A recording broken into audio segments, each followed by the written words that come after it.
Tonight, a look at the province's overburdened childcare system.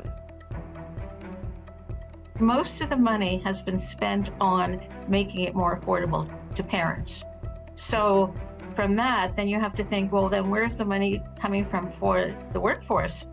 While parents struggle to find daycare space, a childcare researcher says early childhood educators need more money and better working conditions. 2 traffic cameras caught almost 100,000 people going over the speed limit in just 3 months. We want to make it available to municipalities to use as well to reduce speeds. I'll tell you more about the province's plan to slow drivers down. In what can be considered one of the most improbable moments in Newfoundland and Labrador hockey history, 47-year-old Terry Ryan laced up with the Newfoundland Growlers on Sunday. My daughter was going to be there. I didn't want her to see an old man out there that couldn't keep up. I'm Jeremy Eaton, and I'll have that story coming up. This is CBC Here and Now.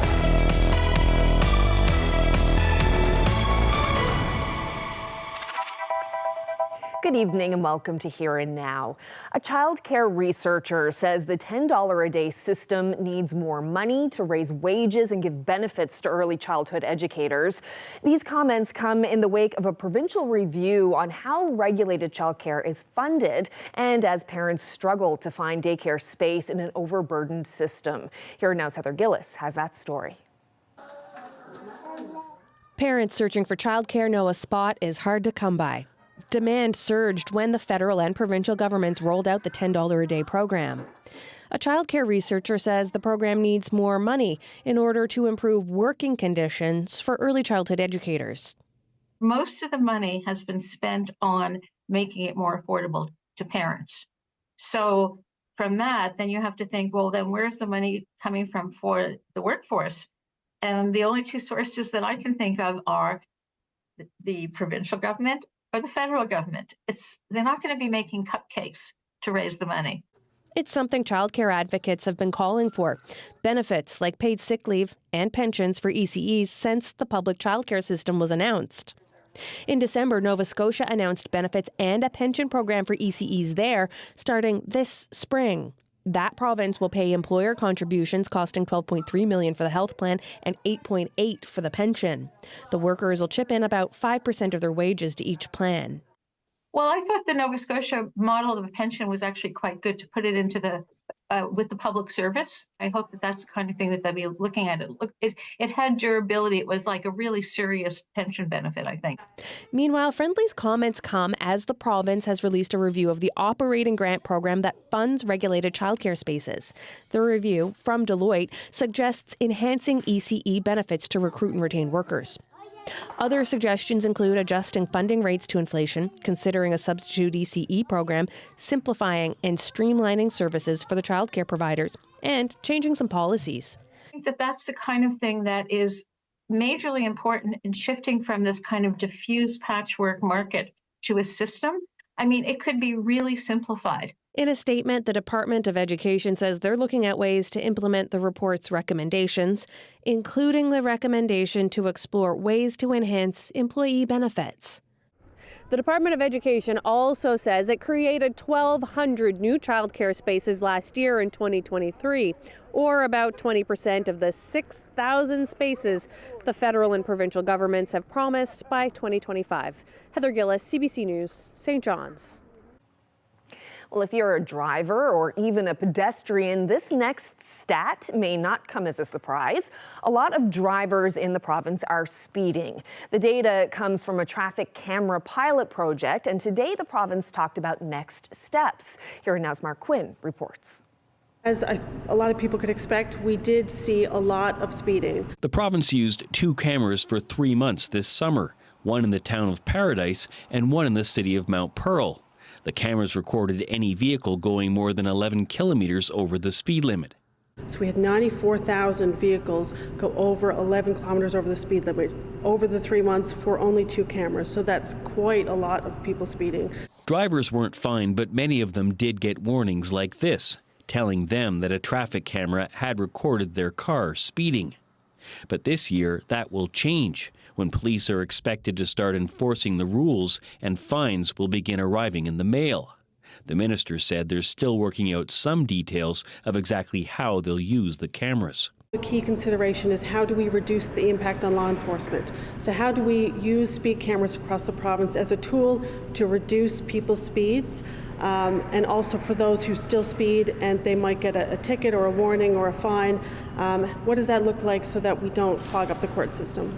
Other jurisdictions in Canada have raised tens of millions of dollars annually with traffic cameras, but Studley said that for Newfoundland and Labrador, this is not a cash grab. Ideally, they're a deterrent. We're not trying to trick people. We're going to have clear signage of where the cameras are. We want people to reduce their speeds. So this is not about making money. The minister says she expects to have traffic cameras in use on provincial roads this year in 2024. And she says it's unlikely to stop there. She says the province is also looking at using them at places like traffic lights. Mark Quinn, CBC News, St. John's. Well, the Royal St. John's Regatta is going to be held a little earlier next year. The 2025 regatta will take place on July 30th rather than the traditional first Wednesday in August, and that's to allow for canoeing and kayaking events on Kitiviti Lake as part of the 2025 Canada Games. Now, this year's regatta will go ahead as normal. It's set for August 7th, weather permitting, of course.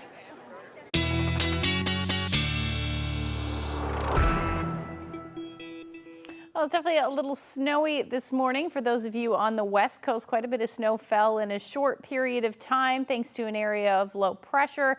But for now, that area of low pressure has mainly moved offshore, but we are still seeing some of those onshore flurries there for those of you on the west coast. And you can expect that to generally continue as we head through the overnight tonight. Otherwise, it was an absolutely beautiful day across a good portion of the island and even up across Labrador as well.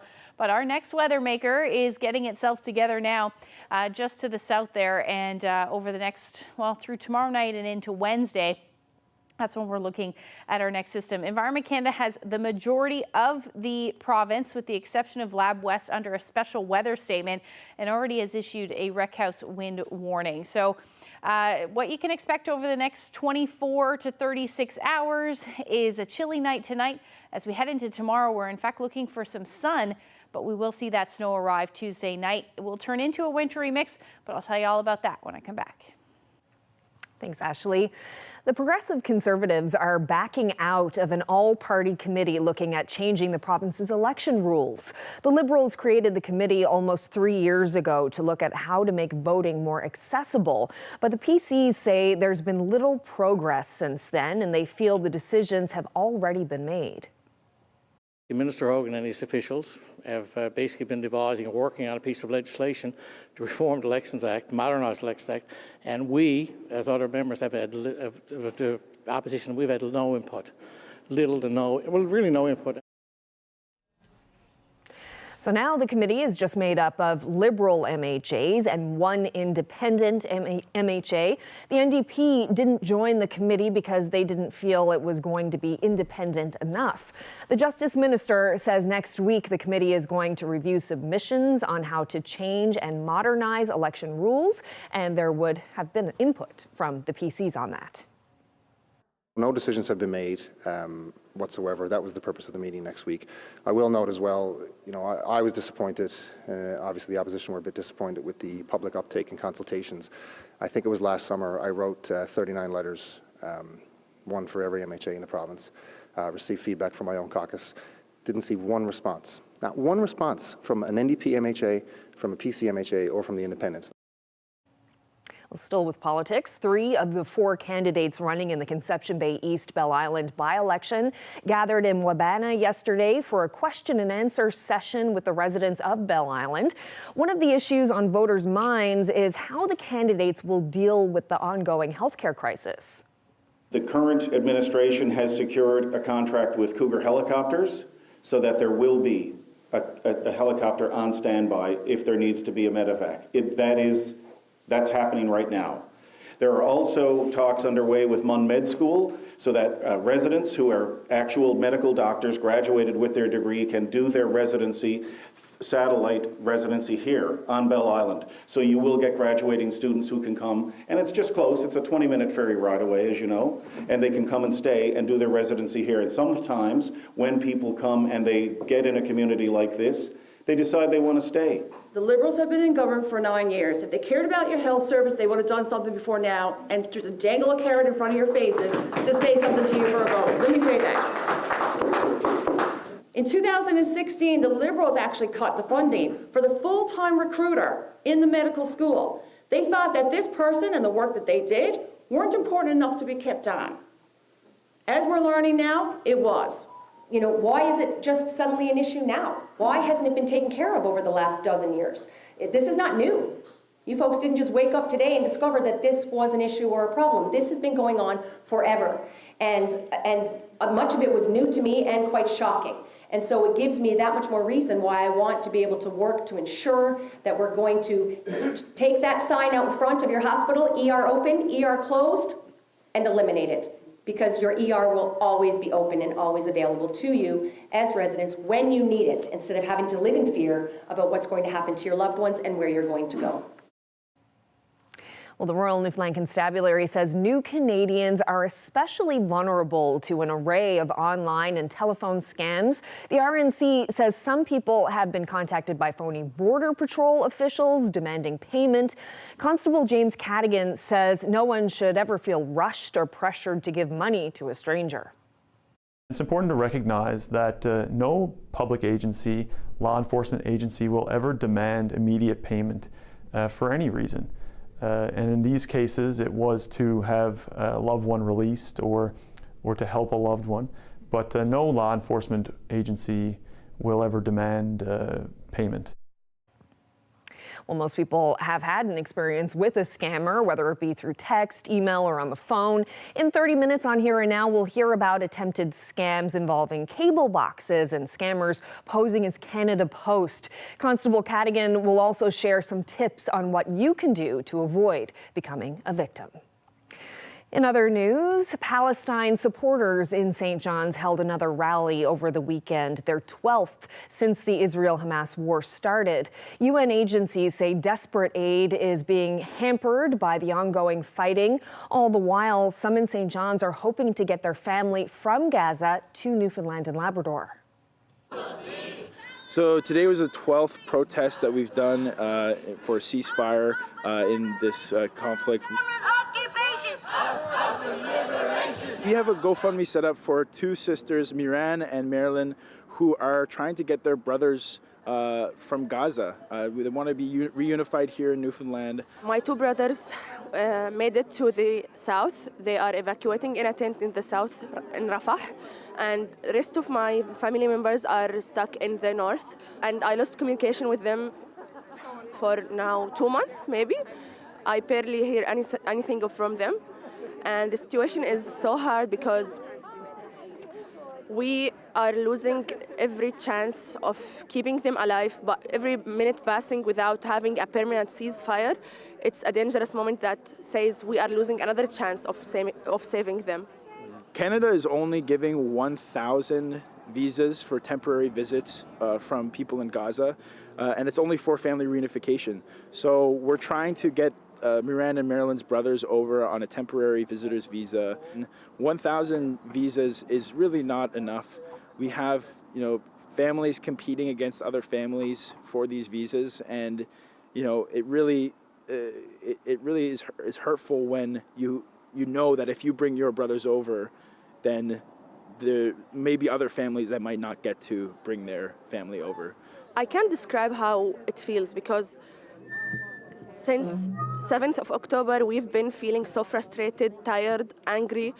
We have so much rage because this is not fair. This is not supposed to be what's happening is not right. It's not supposed to be like this. We are trying to push the governments to call for an immediate permanent ceasefire. We can be doing more. Our country can be doing more for calling for peace. It can be doing more to help those reunify with their families. And so far, we've seen a lot of inaction. All of our Newfoundland and Labrador MPs need to come out in support of a ceasefire and immediately. Free Palestine!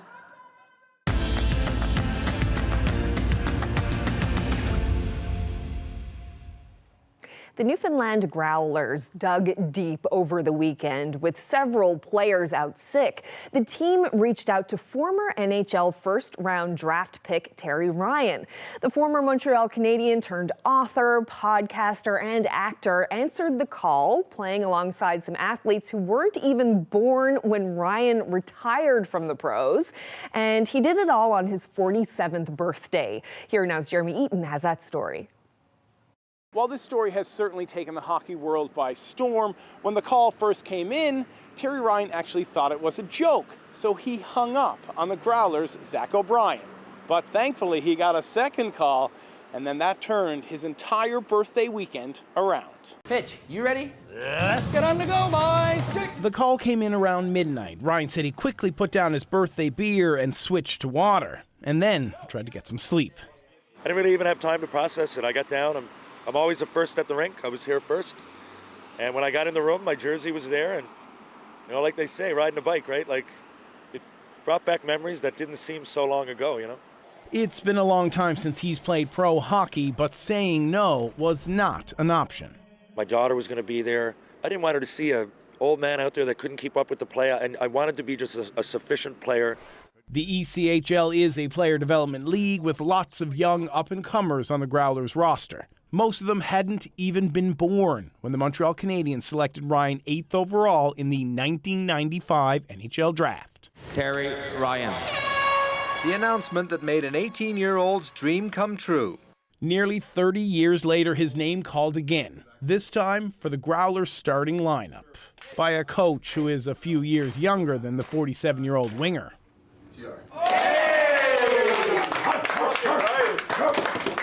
Listen, guys, I don't want to be a sideshow. I'm going to work hard. If you guys, you know, I've gone over the systems and everything, whatever, just point me in the right direction.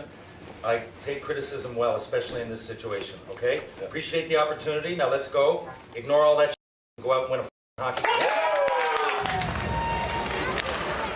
As the sun started to set in St. John's on Sunday, Ryan got the chance to play for the hometown fans. And after the first shift, I knew that it wasn't too fast for me. And I didn't get out there for a while, but the third period I played regular, and I'm really so pumped that Matt put me out there and Adam had the confidence to even do that because they didn't have to. And, you know, it was a real nice moment. In the third period, Ryan did one of the things he does best. Terry wants to go! Here we go! James Melindy's one of my good friends, and he got hit down in the corner. His helmet popped off. You know, that's the way I played the game, and you try to be a good teammate. I know eras have changed. I get that. It couldn't be any more fitting to have my last shift as a pro hockey player picking up for my friend. While his short stint with the Growlers is most likely over, Ryan says having his family and friends in the stands on Sunday certainly won't be forgotten. It was better than any moment in the NHL. That was better than any Shoresy moment. Jeremy Eaton, CBC News, St. John's. Wow. Well, Ryan wasn't the only one to answer the Growlers' call for backup, with illness sidelining some regular players and other prospects unable to fly in. Another local joined the team. Former St. John's Fog Devil Pat O'Keefe was given a few hours' notice on Saturday before suiting up. The RNC officer switched one uniform for another. I was actually out cleaning up dog poop in the backyard. Jordy Escott gave me a call and he said, "What are you doing?" This was 4:30, so that's pretty close on the button for the game. And he said, "Can you sign this contract real quick?" And I said, well now I checked with the wife, and I got a 15-month at home. So lucky enough, they were able to come down. So little Teddy got to see his first Growlers game, and lucky enough I was in the lineup. Yeah, it's the first game in over a decade here. It was 2005. I got drafted to the Fog Devils here. It's it's a long time. Is more than enough to compensate the annual decrease in oxygen that's been going on. The Gulf of St. Lawrence is losing oxygen. What that means for the environment and how this province might play a role in correcting it, that's ahead. We've got some snow squalls on the go for the West Coast at the moment. As we head into tomorrow evening, another round of snow is on the way. I'll get into all the details when I come back.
Hello, Ashley. Hi. It's time for a look at the weather, and it was a pretty nice day today. It was pretty mild over the weekend, too. It was. In fact, lots of sunshine today. It was a beautiful afternoon for most of us, at least in the east. And it was a pretty, lovely start to the day as well. Not overly chilly, only about -1 this morning in St. John's, -3 in Badger. Same thing pretty much towards the west coast. All the cold air still concentrated into Lab West at the moment. -23 was your overnight low, but temperatures today moving quite a bit for those of you in Lab City, up to -12.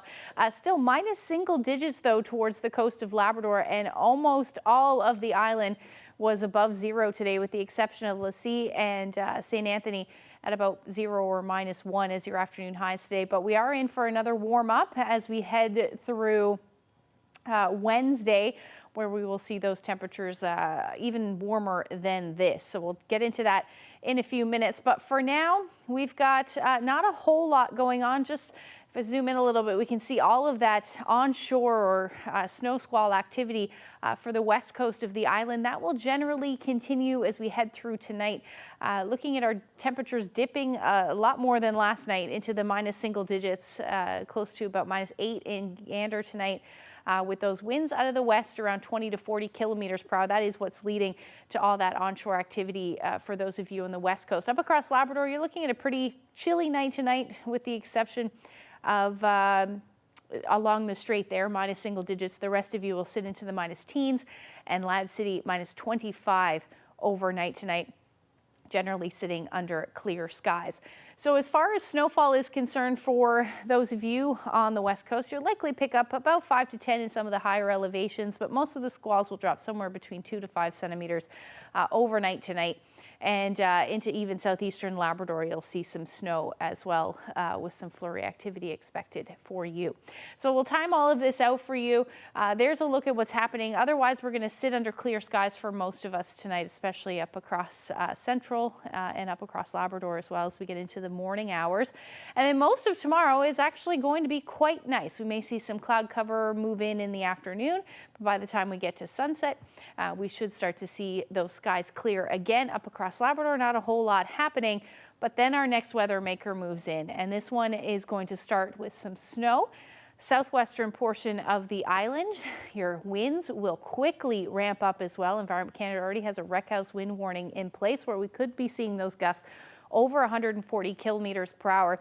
But a good chunk of the west coast again, and even along the south coast, 80 to 100 kilometer per hour winds by the time we get into 3 o'clock in the morning.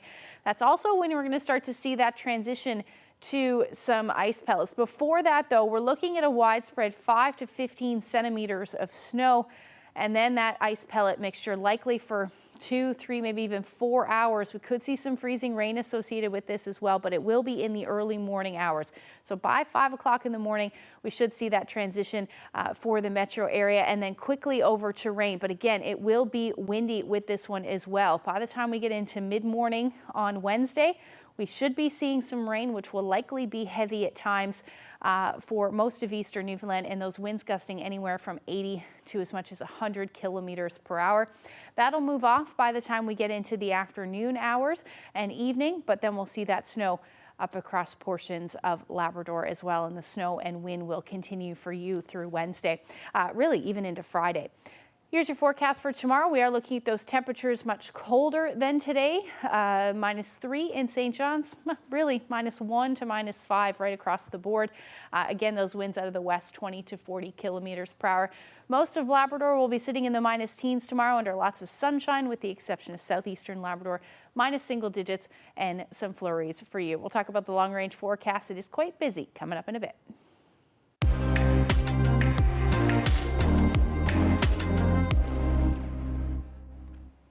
Researchers in Nova Scotia have a strategy that may curb the loss of oxygen in the Gulf of St. Lawrence. A so-called dead zone is growing there, the result of climate change and too many nutrients in the water. Does the proposed green hydrogen industry hold the answer? As Paul Withers reports, industry in this province could play a part. Low to zero oxygen in deep water is now a permanent feature in parts of the Gulf, a condition known as hypoxia. The hypoxic zone is now more than 9,000 square kilometers and spreading from the lower estuary into the Gulf. Nutrients coming down the St. Lawrence River, forming phytoplankton blooms, carbon sinks to the bottom and consumes oxygen.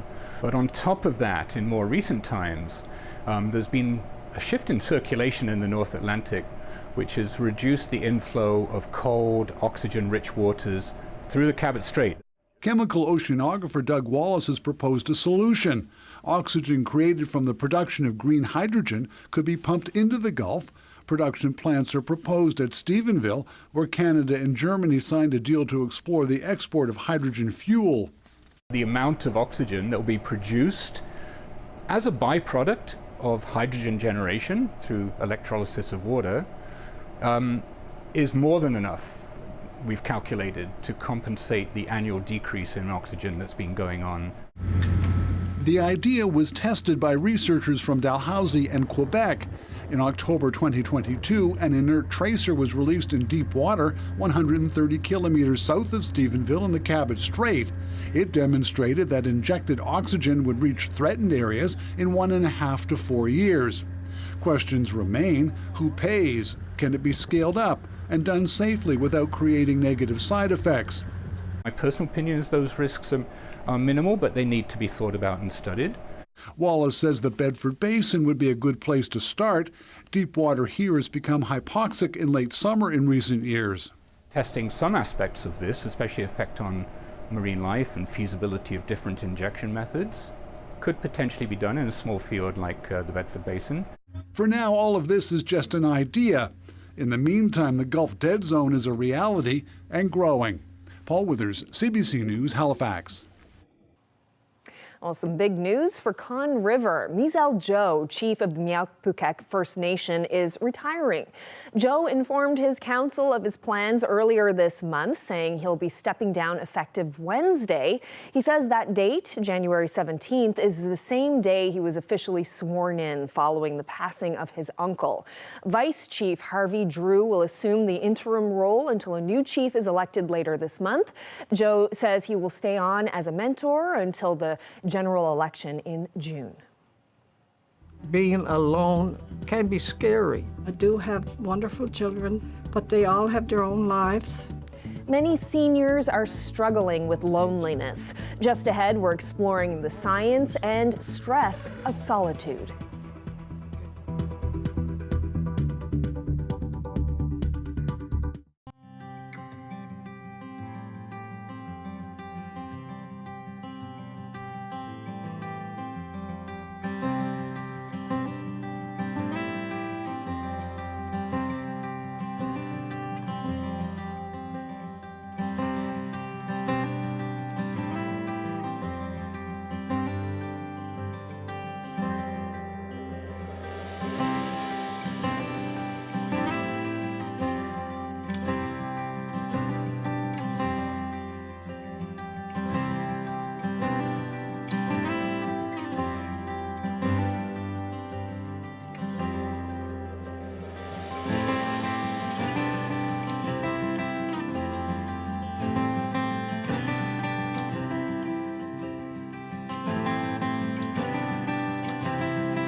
We're about to take an intimate look at what it's like to be lonely.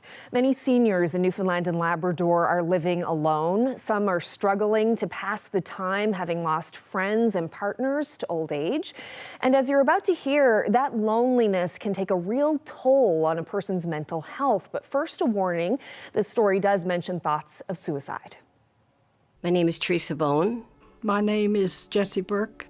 My name is Ron Sims. I don't know, loneliness can be a lot of things. You're in a house by yourself. When you go to bed, you don't say good night to anyone and you don't say good morning to anyone. It can be very difficult because I was married for almost 59 years. Married, had children, and then my husband died. That's when loneliness really hits in. You know, you try to fill your day, occupy your mind, but being alone can be scary. For the first time in my life, I'm living alone. I do have wonderful children that are really good to me. I'm very blessed in so many ways, but they all have their own lives. When you depend on someone else, that can be pretty lonely too, because you're in another person's world. I was looking after my parents. When my dad died, I just went into his shop. Empty.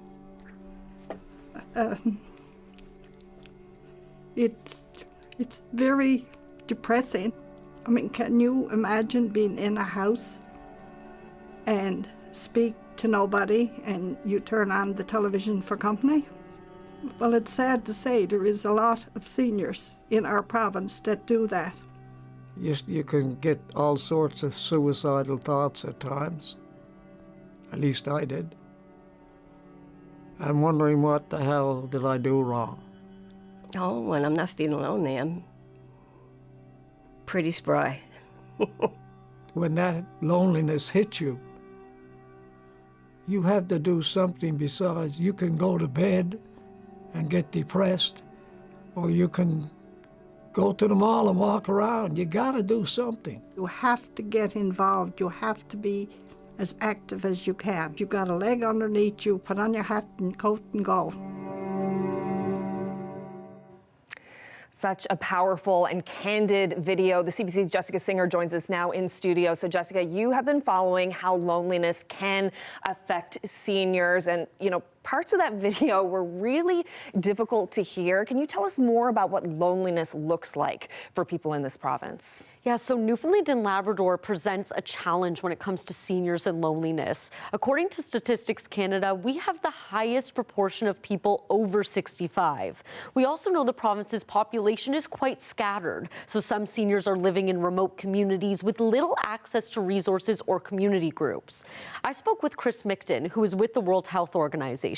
The WHO recently designated loneliness as a public health concern. He says it can have serious consequences on mental and physical health and could be just as bad as smoking, drinking, and even air pollution. Now, research about loneliness is still relatively new, but Micton says it shouldn't be ignored. People in rural areas, let's say, when they're younger, have more social connections than people in urban areas. But then it also depends, as I said, the type of rural area. Is it extremely remote? Are you close to a community? What we're also trying to do is to reframe it, reposition it, so it's really viewed as a genuine, serious public health problem and not as a soft problem that can be dismissed. So Jessica, we've heard about the effects of loneliness on mental health, but what about the effects on physical health? Yeah, so Micton gave a few examples. It can increase the risk of stroke and cardiovascular disease by about 30%. And it can also increase the risk of early death between 14 and 30%. And that's just to list a few. Wow, okay. So some of the seniors in the video mentioned how important it is for them to combat loneliness by staying active and social. So what did you learn about that? Yeah, so a few of the people I spoke with live at the Alderwood Retirement Center in Witless Bay. They say being there has changed their lives. Now, we've done stories about Alderwood over the years. They're the ones who make those fun videos around the holidays featuring seniors dancing and wearing costumes. It's a passion project started by Recreation Director Renee Houlihan. She says she wants to create an environment where getting older isn't a bad thing. Residents take part in fun activities, go on excursions, and even have dances. Gives me such a great, just a sense of joy that I'm making a difference, that I'm serving, you know, and if it improves the quality of the seniors, of our nannies and poppies. We love our nannies and poppies in Newfoundland. I was raised by my nanny and poppy. So for me, I believe that they deserve more than just sitting in a rocking chair drinking Metamucil. After everything and how hard they've worked, there's got to be more to their life than that. They deserve so much more than that. When it comes to structural solutions, the WHO says governments need to take loneliness seriously. They should develop policies to address loneliness, including concrete measures to improve public transportation. And solutions to loneliness, Micton says, don't have to be complex. A hug, a phone call, even a short conversation with a stranger. It all makes a real difference and disrupts the sound of silence, that isolation. Well, Jessica Singer, aging and loneliness is something that all of us will have to deal with at some point, whether it's ourselves or someone we love. So thank you so much for bringing us this story. Thanks for having me. Now, as you heard there, loneliness can take a real toll on a person's mental health, and there is support for anyone struggling. You can call or text 988 to contact the Suicide Crisis Helpline if you or someone you know is looking for help.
Well, if you have a phone or an email address, chances are you've likely been the target of a scam. Some are easy to spot, but others, like the grandparent scam, where criminals use AI to mimic a loved one's voice, can be tricky. We're going to speak more with the police, but first, we'd like to introduce you to Paul Andrews. Paul is in his 80s and had a close call with an attempted scam. He was setting up a surround sound system in his home and was moving around his Bell Alliance receivers, and then this happened. Several days later, I got a call from Bell saying that they noticed that some of my equipment has been moved around and whatever, you know, and it's against our policy. We might have to cut you off. Anyway, they called about 4 or 5 times, and afterwards I started to think, well, maybe it is legit. And there's no trouble just to press number 1. So the next thing I pressed, and I told her what I wanted. This lady answered, and she said, I'll put you on to somebody and I'll help you with that. I said, okay, go here, go there. Next thing I knew, my banking account site came up to log into my banking. And I said, what would you want that for?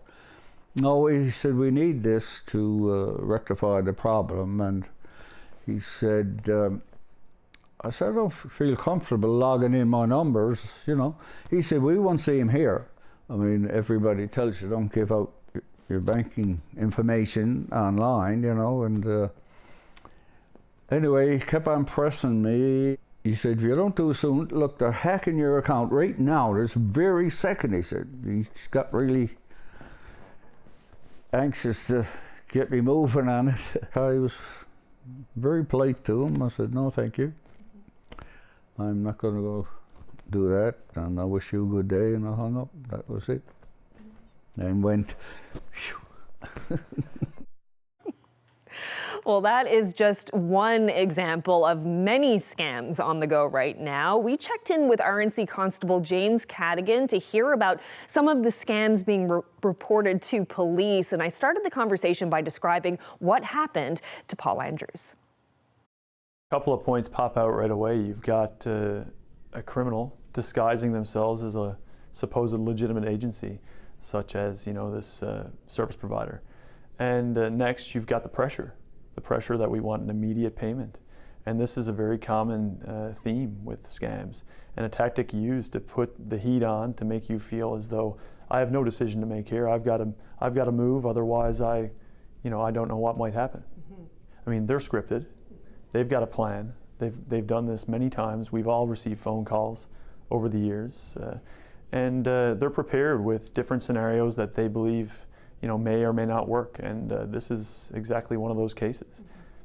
I've been getting a lot of texts lately from Canada Post telling me that the package that I sent is stuck in a facility because the address is wrong, and I need to go on to this link in order to fix the problem. These crime networks are looking at the time of year.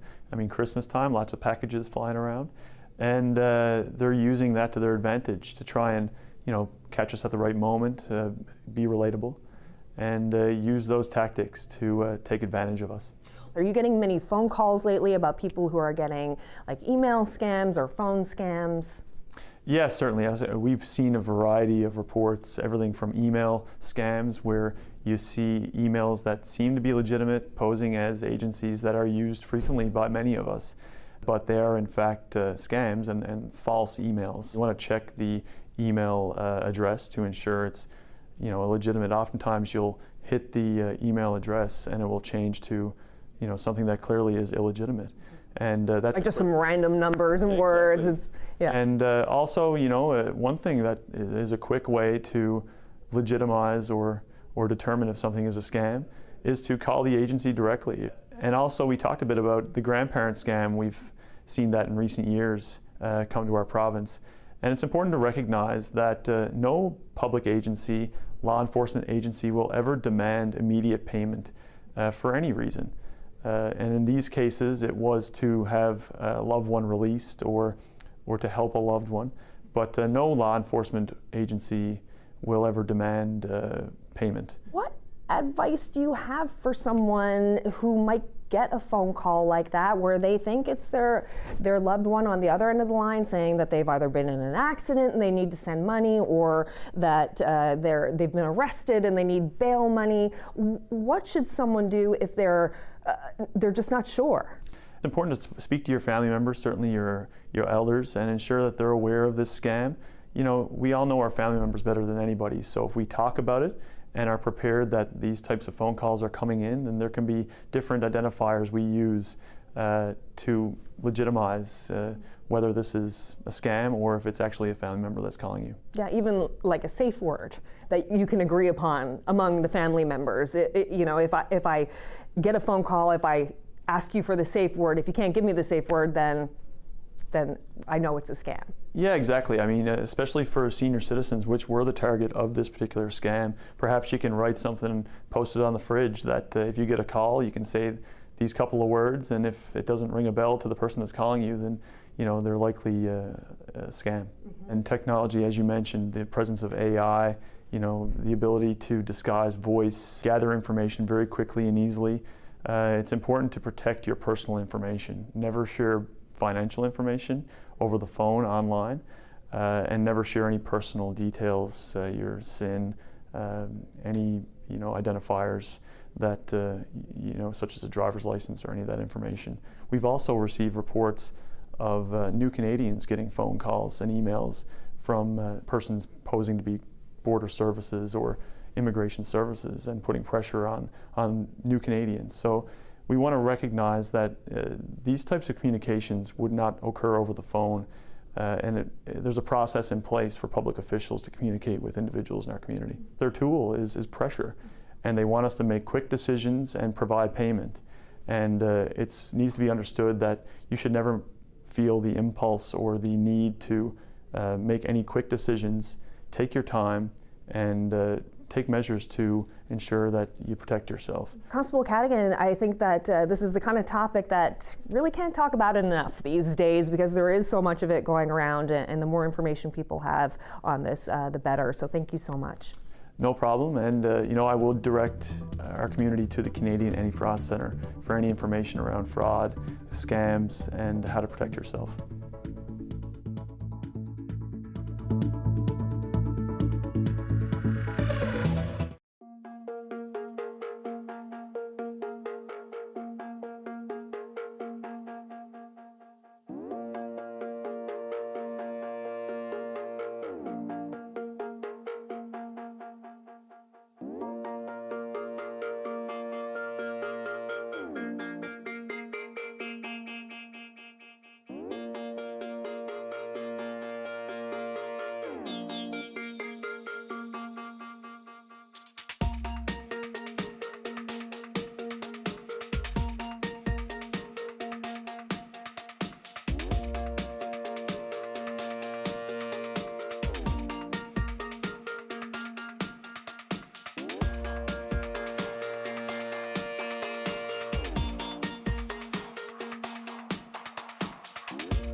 gentler.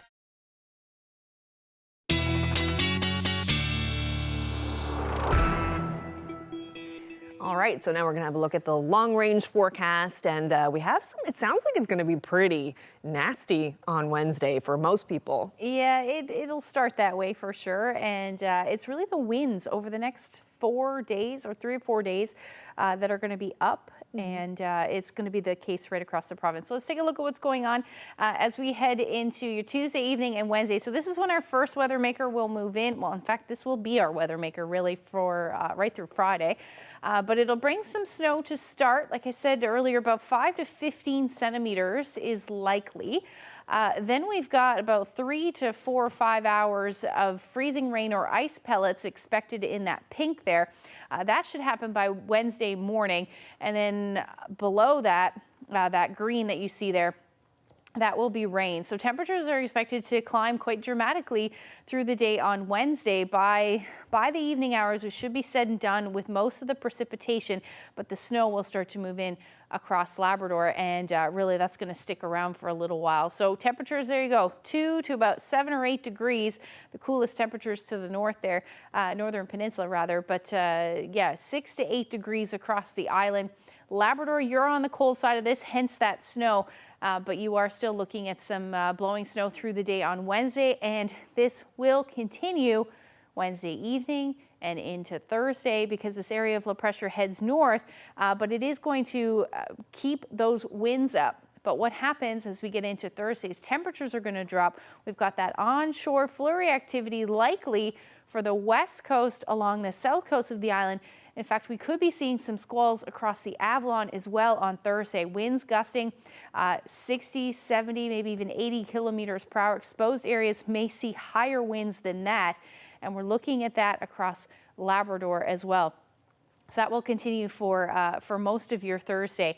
Now, as far as temperatures are concerned, like I said, dropping back down minus single digits, wind chills much lower than this. And then Labrador, you'll be hovering around the 0 degree mark, maybe a degree or two above to the north. But we're generally looking at some of that colder air in Lab City, minus 15. You factor in the wind chill with those strong winds and blowing snow. Thursday is not going to be very nice across the Big Land.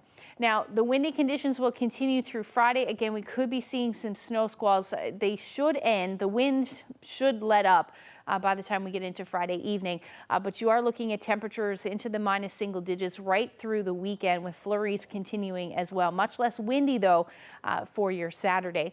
And then for Central, Thursday doesn't look too bad. Most of the snow squall activity should be confined to the west coast as well as the south. We may see some squalls reach Central, but for now, a mix of sun and cloud. Friday, chance of a few flurries, and Sunday, you'll see that as well. More cloud cover, though. Western Newfoundland generally minus single digits right through Saturday, and again, snow squall activity through there as well. Eastern Labrador, snow and blowing snow continuing through Friday, improving by the time we get into Saturday.